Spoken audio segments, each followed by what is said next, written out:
Aquí da inicio el programa de opinión más influyente de la radio. Las emisoras Democracia M y XFM presentan la revista de opinión Democracia, con la conducción y dirección de Gonzalo Rosero. Nos maquillaron los datos, se los llevaron todo. Sin amilanarse, sin amilanarse. Este Ecuador amazónico, desde siempre y hasta siempre. ¡Viva la patria! Combatiremos la corrupción, la de ahora y la de ayer, y la que podría venir, la de dentro y la de afuera. La revista de opinión Democracia, los temas realmente relevantes, analizados con la visión crítica del periodismo libre. Da inicio la revista de opinión Democracia, el programa en el que usted cree. Comenzamos. Gonzalo Rosero, credibilidad incuestionable.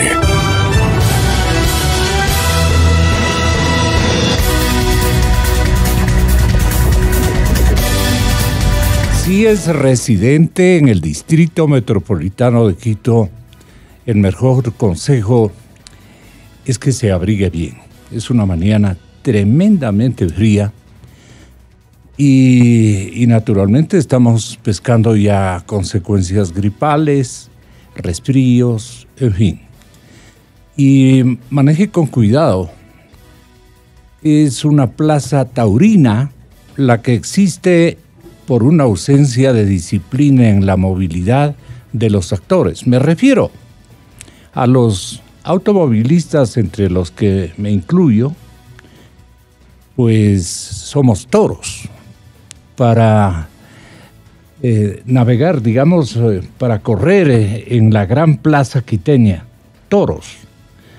Y la gente es la torera, porque hay manifestaciones sociales de impavidez, incluso con la propia vida, hacen que los actores que evitan a los toros se conviertan en taurinos a la fuerza, pero también por propia responsabilidad y falta de cuidado.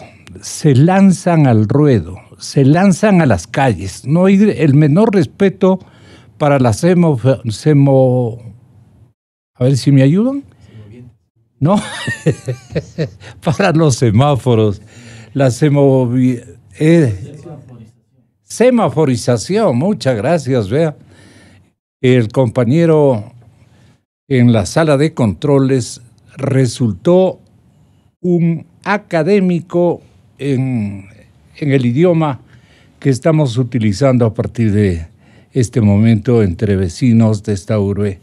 Bueno, eran sugerencias y cuidados que hay que, incluso con el ejemplo, predicar a los hijos y a los miembros de nuestras familias.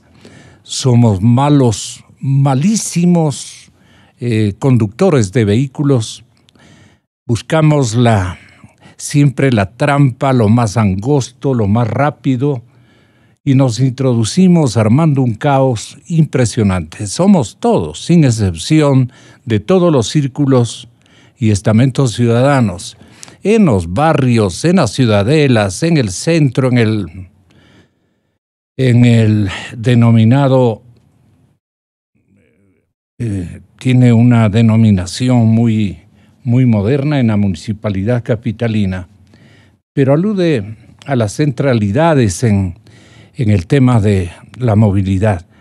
Les pedimos entonces una disciplina social que se muestre generosa con las deficiencias que naturalmente en este laberinto de descuidos hemos tenido que nosotros afrontar y tenemos para largo trecho con nuestras nuevas autoridades seccionales lidiar un plan, encontrar un formato muy técnico, extremadamente disciplinario, para que podamos nosotros librarnos del 26º puesto en problemas de movilidad entre las ciudades más importantes de Sudamérica, de todo el mundo es, ¿no? Vale recordarles, 26 puesto en las ciudades, en todas las ciudades más o menos significativas, entiendo que de todo el planeta, y ese no es un puesto que nos honra. Nos ubica como una ciudad nada competitiva, una ciudad anarquista, porfiada, y eso no es Quito. Esa carta de presentación de que es una de las 26 ciudades más catastróficas en términos de movilidad y de tránsito, de una falta de ejercicio de la ciudadanía, de los transeúntes, de los peatones. Los peatones también tienen un gran concurso, pero mucho más la coparticipación de la gente que con sus vehículos no somos cumplidores y somos porfiados en ganarnos los terrenos a cambio de que estamos conduciendo una máquina a la que le indisciplinamos en cualquier momento. Perdonen, pero no encuentro otra forma de persuadirles de que hagan de Quito, desde el volante y desde la calzada, una ciudad más significativa, más ordenada, una ciudad acogedora, respetuosa. A veces no tenemos respeto ni por nuestros mayores. Es una costumbre que Quito exhibía con sano orgullo cuando nosotros éramos adolescentes, éramos niños, y ya visitamos esta urbe tan querida. La mayor parte de nuestras vidas, la mayor parte de los chagras quiteños, la hemos hecho aquí y sabemos de todas sus escalas de valores y también de sus deméritos. Así es que les pido cordialmente que mejoremos la actitud, porque viene de la actitud. Mi saludo cordial, y estoy muy honrado con la presencia del señor presidente de la Comisión Cívica Anticorrupción, el señor economista Jorge Rodríguez. Ayer le estábamos esperando, ¿verdad?, con ustedes, pero en realidad estábamos con mucha gente para un panel que resultó bastante interesante, buenísimo panel, y sí le echamos de menos, Jorge, le extrañamos muchísimo, como decimos por acá. Entonces, Lenín Moreno niega vinculación con empresas offshore. Fernando Alvarado estaría en Venezuela. Lo sabíamos. Sabemos quién le facilitó también la fuga. Eso es de sentido común. Hubo una venia bastante alta, porque se deben cariños, a la final fueron partes del mismo cuerpo, ¿no? Yo siempre mantengo aquello y le pido ojo visor a la ciudadanía, por lo menos para que sepan que no estamos tan engañados que digamos.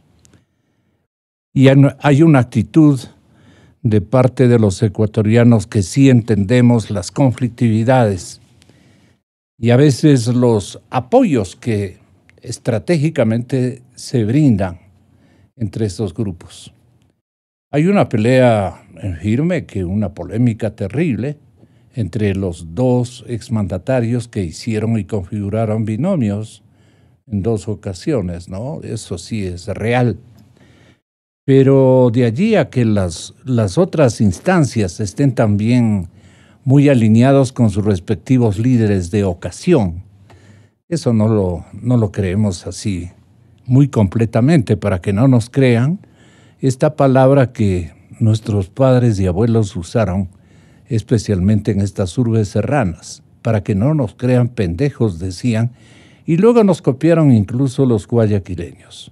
Los guayaquileños tampoco quieren ser pendejos.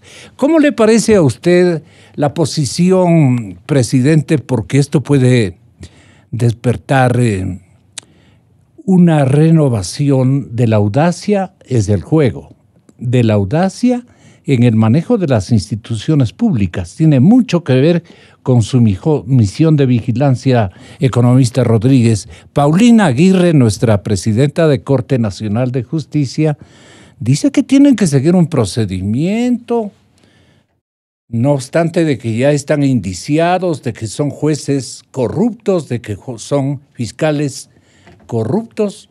No, pero tienen que someterse a un procedimiento. Y eso toma tiempo.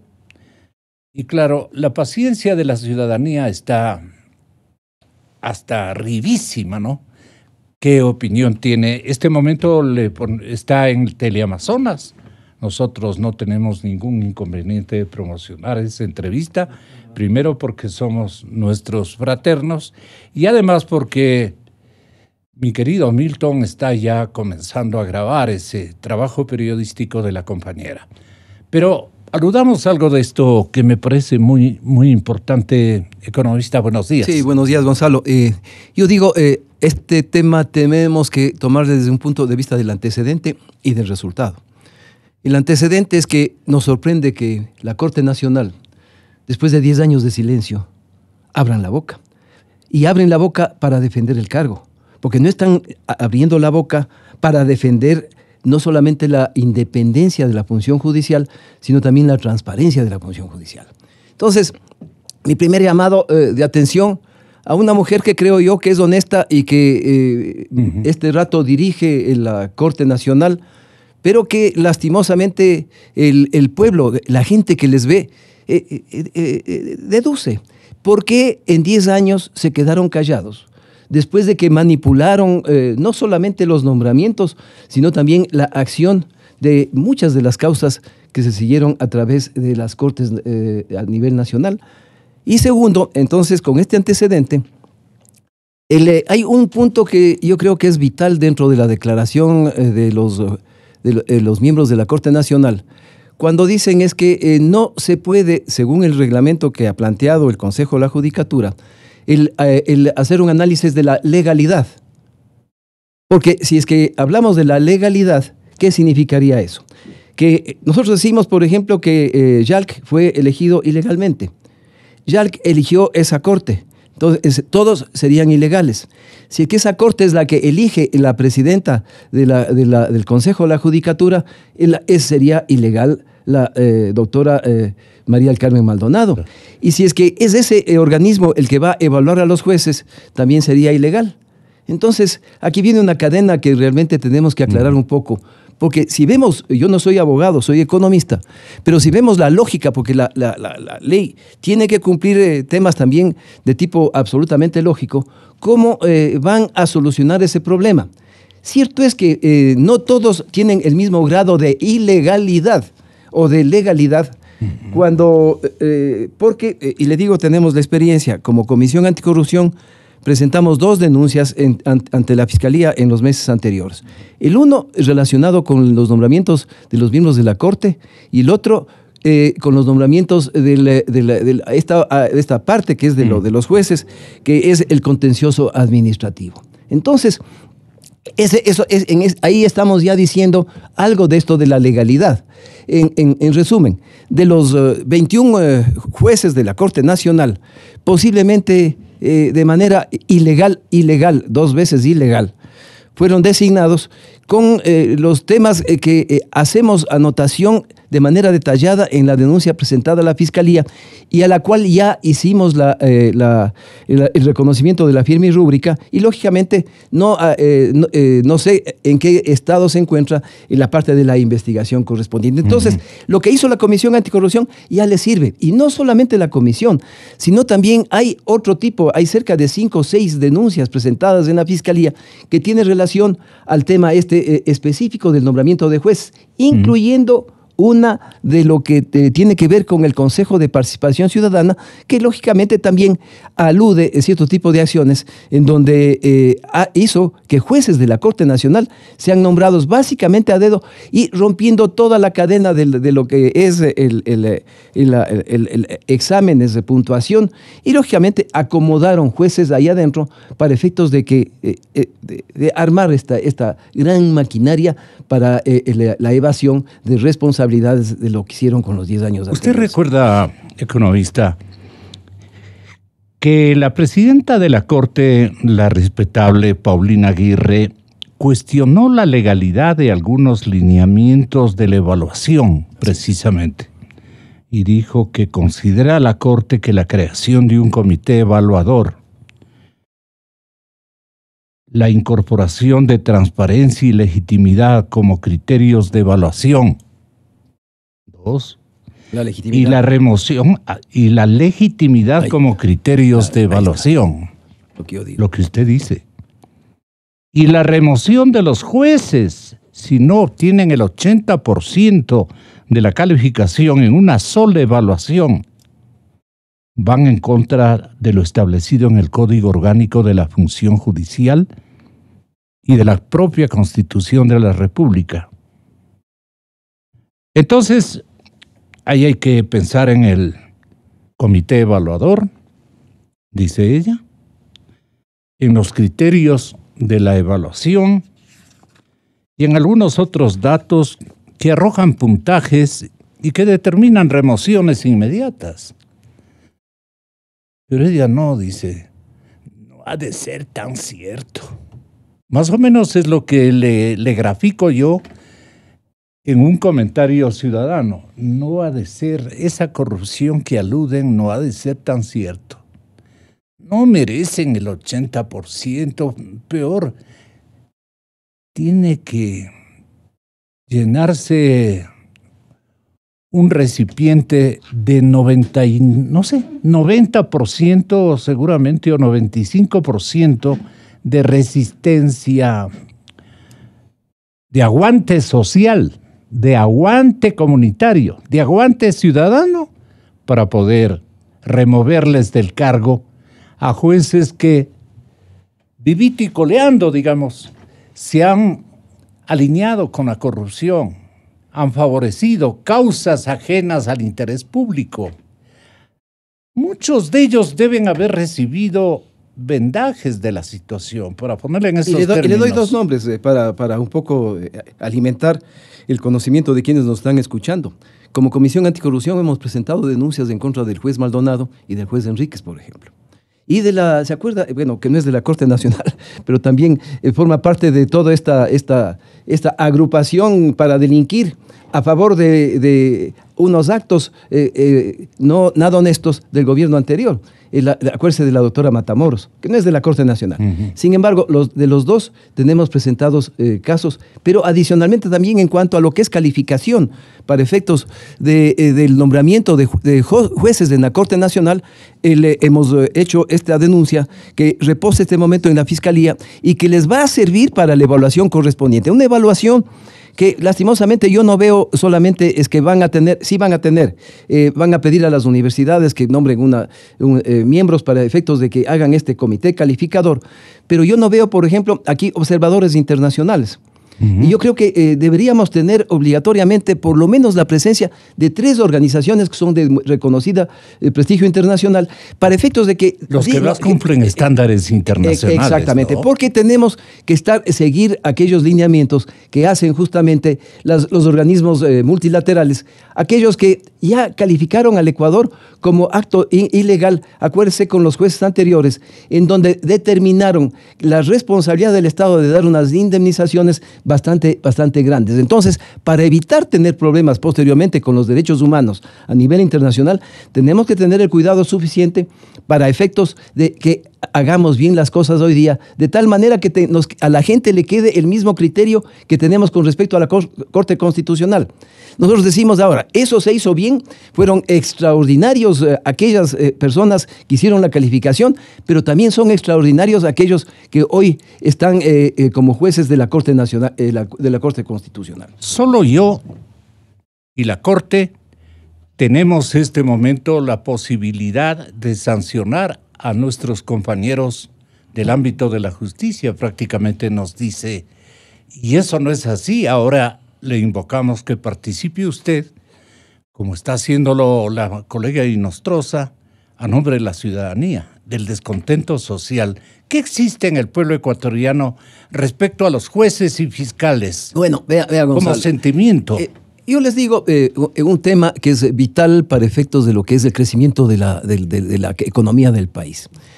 En un país en donde no hay seguridad jurídica, en donde usted cuando es atacado por las acciones del Estado, de un Estado mafioso, que sigue una economía del miedo para efectos de cerrar la boca, y usted no puede acceder a la justicia, básicamente usted huye con inversiones a nivel internacional. Y tenemos ejemplos que han estado muchos de los inversionistas aquí en esta radio y le han dicho, ya no aguantamos realmente el bullying que nos hace el Estado.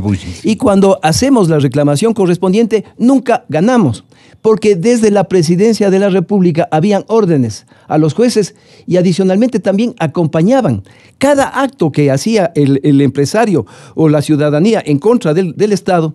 Tenía usted a una caterva de funcionarios públicos del Ministerio de la Justicia, de la Contraloría, de la Procuraduría, de la Fiscalía, gente que estaba yendo a revisar que los jueces dictaminen o hagan resoluciones que sea a favor del Estado. No había cómo ganar con anticipación a un Estado mafioso que obligatoriamente se tomó las Cortes. Y habiéndose tomado las Cortes, ¿qué es lo que tenemos que hacer? ¿Queremos darle seguridad jurídica al país? Necesitamos nuevos jueces. Jueces que realmente demuestren transparencia y, lógicamente, una vida limpia durante los años que han ejercido cada uno de ellos sus profesiones. La respetable académica Paulina Araujo decía ayer lo siguiente. Perdone, tenemos un inconveniente, pero tenemos un mensaje también de Paulina Araujo. Usted lo dijo así y lo escuchó también el economista Rodríguez. Es Paulina Aguirre. Le tomemos una partecita de los acertos que ha hecho en Teleamazonas. El tema de la legitimidad y la transparencia puede ser revisado por el órgano administrativo sin necesidad de que haya una evaluación, todo el tiempo, Janet. Los jueces nos legitimamos con nuestras resoluciones. Y de lo que usted me acaba de decir, cada juez es responsable de sus resoluciones y de sus actos. Cada uno es responsable de sus actos. Pero poner en duda a través de un procedimiento de evaluación la legitimidad de los nombramientos de los jueces de la Corte Nacional de Justicia o de los jueces en general, porque a lo mejor con este mismo reglamento se lo adapta y se evalúa a todos los funcionarios judiciales, como hemos escuchado, y a los jueces de todo nivel, es gravísimo. Porque es gravísimo poner en duda las resoluciones que se han dictado durante todo este tiempo. ¿Qué va a pasar con la legitimidad de esas resoluciones? Ya no es solamente un agravio al juez, es un agravio a los justiciables, a las personas que obtuvieron sentencias de los jueces que se ponga en duda esa legitimidad. Es muy grave, eso hay que pensarlo realmente. En el tema de la transparencia hemos escuchado que se ha dicho que queremos entender de que hay ilegitimidad en algunos nombramientos. ¿Usted qué opina, señor presidente? Hemos demostrado con documentación cómo se jugaban las calificaciones.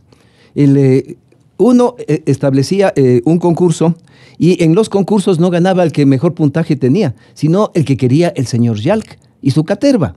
Esa era la posición obligatoriamente que se daba con anticipación. Pero adicionalmente también era, si es que daban un nombramiento y esos jueces no cumplían las disposiciones que venían desde el Palacio de Carondelet, obligatoriamente lo sacaban de circulación para venir a quienes designaban o estaban ya precalificados anteriormente, no en la Corte. En el estamento político sino en el gobernante. Estamento político. Exactamente. Esa era la forma. Era una justicia correísta entonces. Bueno, yo digo, eso era... Escogía a los... Y no solamente correísta, vea, había jueces que lógicamente estaban próximos a la jubilación. Sí. Les faltaba 1 o 2 años. Yo conozco de 2 o 3 casos en donde tenían la presión por parte del sector del Ejecutivo para efectos de que tomen decisiones a favor del Estado, aún yéndose en contra de las disposiciones legales que se establecen cómo debe hacerse en el país. Entonces, en esas condiciones, bajaban la cabeza y cumplían para efectos de mantenerse en el cargo. Sin embargo, de ello se conocen una serie de resoluciones de la Corte que tienen vinculación, lógicamente, o que han roto los preceptos jurídicos que establece la normativa en el país. Ahora, señores oyentes, el rol fundamental de juezas y de jueces para preservar el Estado de Derecho reside ¿en qué? Reside en la confianza que tenemos los ciudadanos respecto a la conducta de estos jueces. ¿O no es así? Por esta razón, conscientes de la obligación, y estoy leyendo un comunicado de la doctora Paulina, de la doctora Aguirre, el rol fundamental de juezas y jueces para preservar el Estado de Derecho reside en la confianza de los ciudadanos en el sistema de justicia. Exacto. ¿Ustedes han medido si les tienen confianza? Si la justicia, desde el lado de los ciudadanos, al sistema de justicia le tiene confianza o confiabilidad. Ustedes reclaman aquello.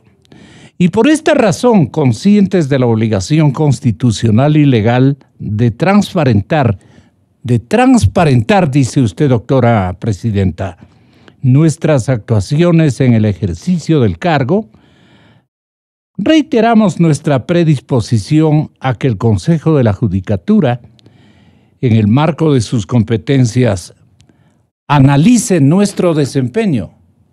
Eso es lo que están haciendo. Eso es lo que estamos haciendo. Los ciudadanos no tenemos por dónde hacer resplandecer, pero los grandes consensos reciben organismos de control. Pero no solamente el desempeño, ojo. Aquí también hay una calificación, por ejemplo, de lo que son activos fijos. ¿Cuál fue su vida durante los 5 o 10 años anteriores? ¿Cuál fue su incremento patrimonial? Pero no solamente de ellos, sino también hay que revisar de los familiares. Conocemos a algunos de los jueces. Va a caer el hacha. De algunos de los fiscales que ponen los activos fijos a nombre de los primos, de los tíos o de algún familiar, de tal manera de que no se verifique a través de la UAFE cuál es el incremento patrimonial. Entonces, es obligatorio que tengamos el software. Hay el software correspondiente en donde usted pone el nombre de Juan Pérez y automáticamente le dice quiénes son los papás, quiénes son los hijos, quiénes son los tíos, quiénes son los primos, quiénes son los amigos principales. Y ese mismo software establece cuál es el incremento patrimonial de cada uno de ellos. Yo creo que esto es fundamental porque ninguno de los jueces, salvo el caso de 1 o 2 que sí conozco, han puesto los activos fijos a nombre de cada uno de ellos. Hay departamentos que se compran 2, 3 departamentos en edificios a nombre de terceras personas y que obligatoriamente sabemos a quién pertenecen. Entonces, no es solamente cuestión de que les hagamos la evaluación. Fiscales? Son jueces fiscales, son jueces y fiscales. Entonces, ustedes han indagado. Hemos indagado. Sí, la doctora Paulina les pide pruebas. Podemos hacerlo. Y las pruebas deberían estar ¿sabes desde dónde? Desde la Contraloría. Porque usted, en el momento que usted presenta el formulario de patrimonio, en donde tiene el juramento de que es lo que usted está poniendo en ese formulario es la realidad, debería entrar ya a un software. Estamos en el siglo XXI, pero la administración pública, porque le interesa, sigue en el siglo XVIII. Entonces, lo que necesitamos es utilicemos la tecnología para efectos de determinar realmente cuál es el incremento patrimonial. No les interesa. Ahora, si yo fuera presidente, mantienen en edad de piedra. Si yo fuera del Consejo de la Judicatura, ¿sabe qué hubiera hecho? Yo hubiera planteado al país en que pasen por el detector de mentiras a quienes vamos a nombrar posteriormente. ¿Por qué vienen aquí que los derechos humanos y un montón de cosas para efectos de ocultar realmente lo que son en su vida privada? Porque no es solamente lo que conocemos de la vida pública, lo que aparece en la UAFE a través de lo que es el incremento patrimonial, sino también cómo son en la casa. Cómo es con la mujer, cómo es con los hijos, cómo es con la familia, cómo es manejando. Usted comenzó diciendo, en definitiva, el desorden que tiene el tráfico en el país. Ese es el ecuatoriano, el que irrespeta las normas, el que quiere el vivaracho, ¿no? Que quiere traspasarse a las colas para ponerse adelante. Correctísimo. Esos somos los ecuatorianos. Y eso pasa en cada estamento de la sociedad ecuatoriana, que lógicamente tenemos que ir un poco más allá. Personalmente yo creo que, por ejemplo, para determinados cargos, fiscal, por ejemplo, debería haber habido algo que se opuso lastimosamente Javier Zavala y alguno más dentro del Consejo Transitorio. Era obligatorio el saber qué pasa en sus adentros íntimos, porque necesitamos fiscales y jueces que sean absolutamente transparentes. Sí. Dice la señora presidenta de la Corte Nacional, Paulina Aguirre, mucha atención, señores oyentes, que no se oponen a que se revisen sus patrimonios, economista. Así es. Dice la presidenta. Nosotros porque eso dice la ley. Sí, pero no es solamente al patrimonio de los jueces. Es decir, ahí tiene que actuar Contraloría, tiene que actuar Fiscalía, tiene que actuar la UAFE. En definitiva, ¿qué sabemos del incremento patrimonial de determinadas personas? Acuérdese, hace pocas semanas, hubo un juez que aparecía en la foto al lado de un BMW, promocionando el arriendo de un BMW de un valor superior a los $100,000. Entonces, le pregunto yo, ¿seguirá ese juez ejerciendo las funciones? Entonces es un país es un país del diablo, en donde realmente todas esas acciones que no se hace nada, nos dan desconfianza al país, y hacemos lógicamente que lo primero que tengamos desconfianza es en a quienes hacen la justicia en el Ecuador. El lenguaje eminentemente legalista, bastante burocrático y de respaldo, es este que alude a los criterios cualitativos y cuantitativos. ¿Y por qué digo esto? Porque la señora presidenta dice que el artículo 6, o la Corte, como quieran verle ustedes, determina que la evaluación deberá incorporar, a más de los criterios cualitativos y cuantitativos, criterios de cumplimiento de normativa interna, legitimidad. Por eso digo, es un lenguaje, es un léxico muy propio de los que quieren aparentar o configurar nuestro criterio a través de una terminología que hasta ir al diccionario, pues ya se ha logrado el objetivo, porque todo el mundo dice, claro, que tiene que ser así. Artículo 6 determina que la evaluación deberá incorporar, a más de los criterios cualitativos y cuantitativos. ¿Cuáles son los criterios cualitativos? Se le explico. Por ejemplo, ¿cuántos casos ha sacado cada persona? Tiene de ingreso de temas que tratar, de casos por tratar, le dan 100. ¿Cuántos tiene acumulados y cuántos ha sacado? Pero hay también varios problemas, porque también es subjetivo en la forma como se maneja ahí. Muchas veces cuando hay 3 jueces en un solo caso, el juez ponente, ¿qué es lo que hace? Redacta la resolución correspondiente y entrega a uno de los 3 jueces. ¿Cómo usted responde de que uno de los otros jueces se queda guardado uno de esos casos? Entonces, la evaluación tiene que ser de manera distinta. No solamente es la cantidad, sino también la cualidad. ¿Y eso tenía que reclamar el Contralor Celi en su momento? No, eso tenían que reclamar los mismos, la misma Pero es que dicen que el artículo 89... Eso no evalúa el Contralor. Claro. ¿El procurador puede tener alguna intervención? Tampoco, como abogado del Estado, tampoco. ¿El fiscal general? Creo que para eso está el Consejo de la Judicatura. Ya. El Consejo de la Judicatura tiene sus direcciones, que lógicamente hacen la evaluación permanente de cada uno de los jueces. Yeah. Lastimosamente, la Dirección de Transparencia fue captada por un individuo anteriormente que hacía todo lo que le ordenaba Yalc y todos los miembros del Consejo. Y lógicamente eran los que ejercían la presión para el error inexcusable. Una de las armas fundamentales para cortar la cabeza a aquellos que no cumplían las disposiciones de hacer las cosas a favor justamente de tapar los temas. Claro.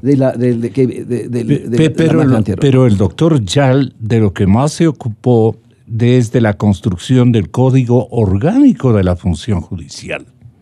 Y entonces ponía artículos que los detalla la misma doctora, la misma Corte.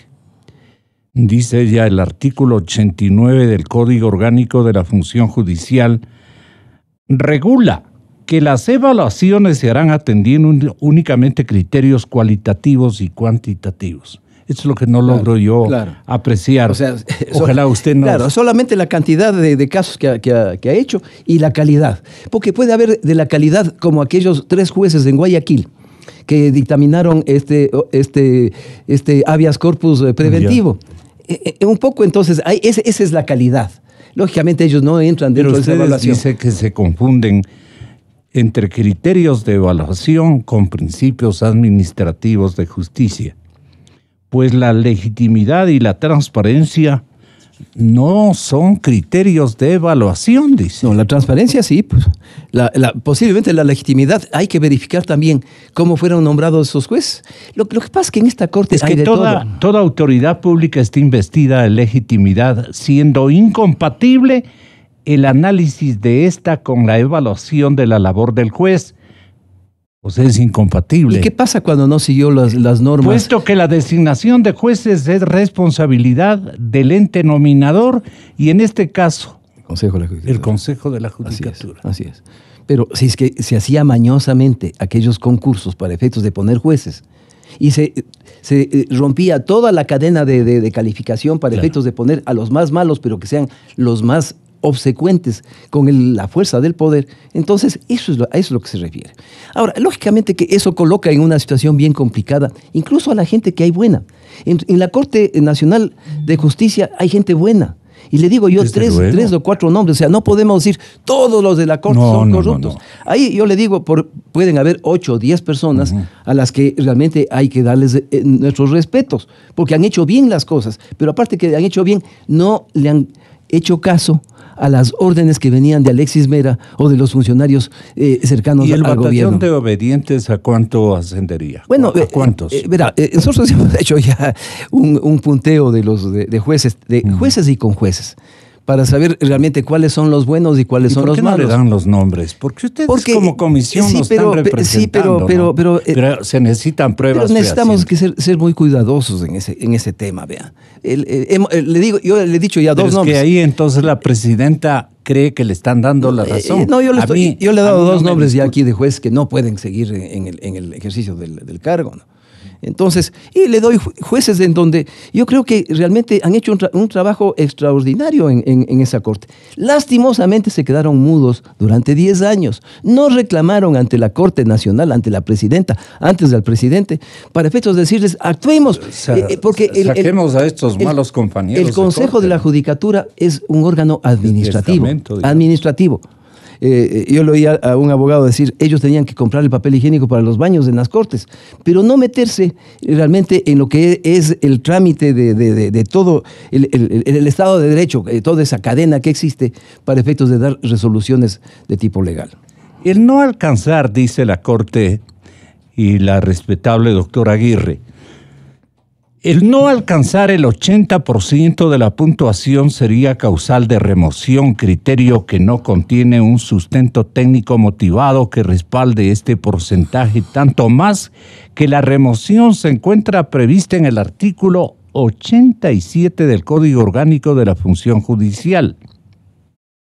Solo en los casos de no haber aprobado una segunda evaluación. ¿Cómo respondemos a esto? El Consejo de la Judicatura tiene que aclarar una sola cosa en este reglamento, el tema de la legitimidad. O sea, tienen que ser más específicos porque es demasiado amplio y lógicamente llevaría a la nulidad de todos los actos administrativos tomados en la Corte y por el propio Consejo de la Judicatura.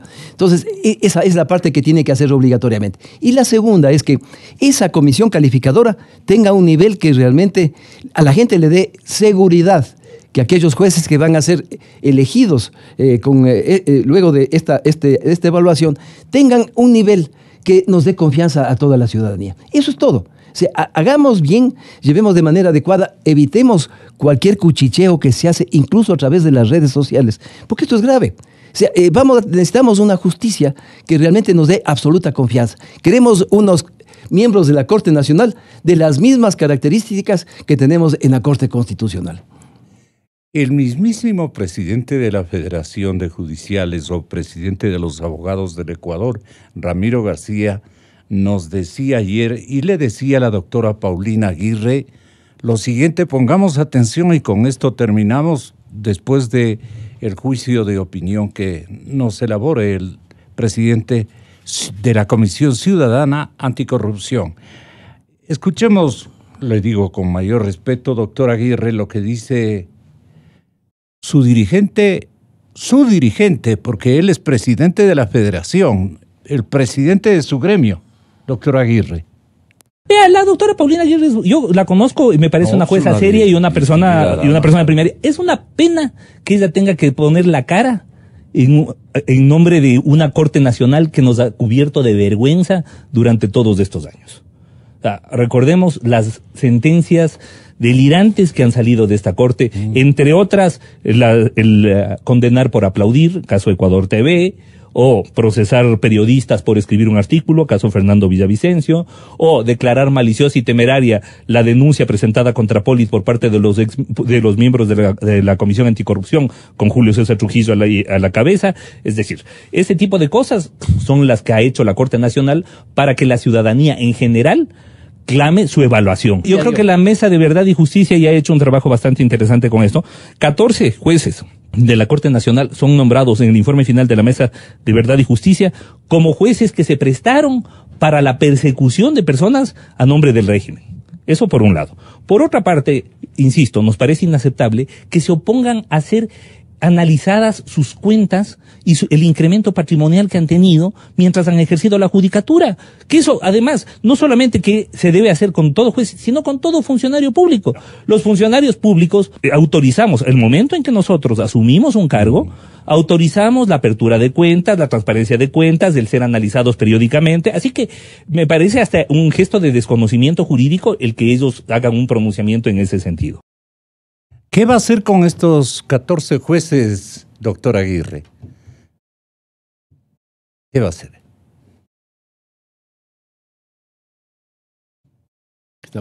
¿Tendrá otra que convocarnos a otra rueda de prensa lo más urgente?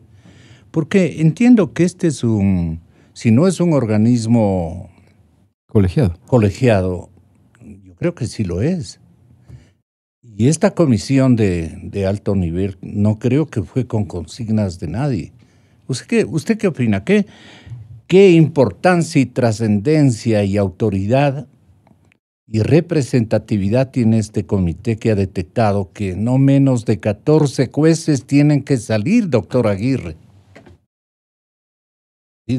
Sí, economista. Claro, el propio Consejo de la Judicatura nombró, creo que 3 mesas de trabajo. Una de ellas justamente que haga la evaluación correspondiente a los jueces. Y ellos presentaron esto de los 14. Hay también que ver lo que puso la Comisión Anticorrupción, no solamente como declaración, sino como denuncia ante la Fiscalía. Nosotros estamos también estableciendo las responsabilidades. ¿De cuántos? No le puedo decir el número exacto, pero yo creo que superan los 14. Entonces, hay los elementos suficientes en este momento ya en la Fiscalía y en la mesa para efecto de tomar una resolución, lógicamente dentro de la evaluación. La doctora Aguirre reclama cualitativa y cuantitativamente tienen que demostrarle a la Corte y a mí que estos son responsables de lo que mencionan aquí en aisladas investigaciones, cualquier cosa. Yo creo que solamente con la aclaración de la legitimidad ya está arreglado el tema. Van a tener que aceptar todo, porque todo está bien. Ahora, hay otras fallas en el reglamento que lógicamente tienen que tratar entre ellos. Yo creo que aquí hay temas que son vitales para efectos de que sepan que lo que está haciendo el Consejo de la Judicatura actualmente está bien hecho. Y adicionalmente tiene la respetabilidad ante la opinión pública, lógicamente a través de un reglamento bien hecho, pero adicionalmente a quienes van a nombrar en esa comisión que va a hacer la calificación y quienes van a actuar como observadores, que esto es fundamental. Yo creo que una manera de blindarse como Consejo de la Judicatura es nombrando a por lo menos tres organizaciones internacionales que nos permita realmente estar seguros de que los nombramientos que se van a dar en el principal estamento de la justicia nacional, para efectos de saber que vamos a tener una justicia transparente, independiente y absolutamente ética. Porque aquí buscamos desde la ética. Gente que conozca su función, gente que haga bien hechas las cosas y gente que le dé velocidad a ese montón de juicios que se encuentran pendientes. Le cuento, el caso de Maguad. Estamos con Víctor Granda 19 años. 19 años y todavía no tenemos la resolución correspondiente. 19 años en un caso. Una vergüenza. Entonces, ¿cómo quiere usted hacer una recuperación de dinero? Si usted no ha pasado de la investigación previa a las siguientes fases, no hay sentencias por efectos de la plata que se robaron el gobierno anterior. No hay quien haya iniciado acciones, por ejemplo, en contra de Glass, para efectos de que le cobre lo que le pusieron como multa y de la plata que debía devolver. Entonces yo le pregunto, ¿quiénes son responsables? Entonces es un país en donde solamente estamos acostumbrados a través de los medios de decir un montón de cosas, pero no les obligamos a los funcionarios que asuman las responsabilidades. La independencia judicial y el debido proceso, desde que le conozco a la doctora, en su parte, digamos, en su... ¿A cuál doctora? A la doctora Aguirre, Ya. desde que le conozco, digo, en su argumentación formal, ¿no? Trascendente por el cargo que ocupa. Lo que siempre reclama ella es que la Corte aspira a que el órgano administrativo de la función judicial cumpla con sus competencias, respetando la independencia judicial y el debido proceso. Así es. Oportuno es recordar el pronunciamiento de la Corte Interamericana de los Derechos Humanos para que vea que yo proveo a la opinión pública de todos estos elementos. En el caso Quintana Cuello, dice, y otros versus Ecuador, donde se resuelve que las dimensiones de la independencia judicial se traducen en el derecho subjetivo del juez a que su separación del cargo obedezca exclusivamente a las causales permitidas, ya sea por medio de su proceso que cumpla con las garantías judiciales o porque se ha cumplido el término o periodo de su mandato. ¿A qué quiere darle fuerza, digamos, la doctora Aguirre? Yo creo que realmente es un poco raro. Un parangón. Es un poco raro que un ciudadano común y corriente que no está vinculado a la parte legal, que no litiga en las cortes, sino más bien que se defiende en las cortes, está hablando hoy día. Es diferente que le hable a alguien que todo el tiempo está en las cortes haciendo la defensa o el ataque correspondiente, dependiendo de cada caso. Dependiendo de cada caso. En esa expresión está todo. Así es. Dependiendo de cada cosa, doctor Aguirre. Así es. Pero en cambio caso. Este momento que estoy haciendo es diciendo lo que cree la gente. Es decir, sin utilizar los terminajos relativos a lo que dice la ley. Muy pero decimos necesitamos seguridad jurídica. Y la seguridad jurídica se da con jueces probos, la ética tiene que estar ahí adentro y tenemos que estar convencidos que son gente buena para efectos de la confianza. La confianza nos hace crecer. Y aprovechando este tema, es que no es solamente los jueces, es cómo vamos a encauzar el tema de la justicia. Estamos planteando como comisión la creación de estas unidades especiales de jueces, fiscales y peritos en contra de la corrupción, el crimen organizado y la impunidad. En donde tengamos una participación, las tres personas distintas que yo decía, y un solo Dios verdadero. El solo Dios verdadero es la ética. Una persona es el Estado, la otra es la ciudadanía con la Comisión Anticorrupción y la otra es las organizaciones internacionales. Para eso ya hay un primer paso dado con el presidente de la República para la constitución de estas unidades especiales. Lógicamente se necesita presupuesto, porque necesitamos fiscales, necesitamos jueces especializados en la parte de lo que es lavado de activos, de lo que es la parte penal en sí mismo, lo que hacen para llevarse la plata. Entonces, yo creo que no es solamente ahora, este paso de acá nos permite saber quién van a ir de jueces, quién van a estar en la fiscalía, porque también estamos en el concurso del fiscal, necesitamos un fiscal absolutamente independiente, que no solamente sea absolutamente profesional, sino también que entienda la política, porque tiene que entender la política, saber hablar ante el público, decirle a la gente, ya no va más aquí determinados temas y meterse con fuerza para demostrarle al país de que vamos a cambiar 180 grados la justicia, porque si no, no cambiamos. Entonces, no es solamente los miembros de la Corte, también es la Fiscalía. La Fiscalía es vital para efectos. Perdóname por usar. Entonces, y decirles a los partidos políticos, no metan la mano. Es decir, no quieran adueñarse de la justicia. Perdón, economista, si es que un presidente de la República, con todo el peso de su paso por el poder, en este caso el presidente Moreno, formularía una consulta a toda la ciudadanía ecuatoriana respecto a la conducta de la justicia ecuatoriana, a las características de la justicia ecuatoriana correísta, porque eso es lo que nos legó. No podemos decir que hemos abandonado, doctor Aguirre, el esquema correísta, no. Ahí está, con toda la fuerza impreso la intencionalidad del doctor Yal, que era un obediente y un admirador. Está rodeada de muertos de hambre, de muertos de hambre, que se adueñaron del patrimonio nacional también con la plata que les pagaron por debajo, en muchos de los casos. Y ellos saben. Los buenos que están en la Corte Nacional saben quiénes son los deshonestos. Ojo, porque no es cuestión de que no ¿Y conocen. Porcentualmente cómo más o menos le digo, el 80% tiene vinculación con el gobierno anterior. Y no es porque sean correístas, sino porque se dejaron doblegar, lógicamente a través del mantenimiento en el cargo, o se dejaron doblegar por el peso en los bolsillos. El doctor Yalde era compañero de fe y comprometido abiertamente, públicamente, históricamente con el presidente Correa. ¿Por qué van a negar ahora? Fue su secretario, claro. ¿No? Fue su secretario. Lógico. Entonces, yo creo que el Ecuador tiene gente honesta, jueces que podrían ser... Claro. Decir, al de mayor confianza le puso a que diseñe este formato de justicia. Y esto hay que destruir, ciudadanos, señoras y señores, buscando la verdad. Inicio de espacio promocional y publicitario. Llegó el momento de alzar la bandera de la transparencia, de un municipio al servicio de los ciudadanos, eficiente y de puertas abiertas. Mis propuestas para Quito son: llenaremos